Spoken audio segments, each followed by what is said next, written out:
ভয় লাগতেছে। বাবু বুঝে চলে আসে, যদি চলে আসে আমি বুঝবো না। চিন্তা করিস না, বাবা মা বাড়িতে আসলে আমি গন্ধে টের পেয়ে যাবো। কিভাবে ফালতু জিনিসটা মানুষ খায়?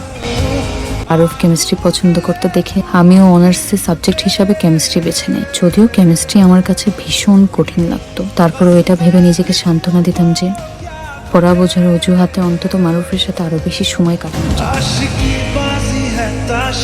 ম্যাচ বক্সটা দে। না দিব না, দিব না মানে দিব না। তুই না বেশি বেশি করছিস, ফুপিকে বলে দিব আমি। যা বলগা, এখন দে।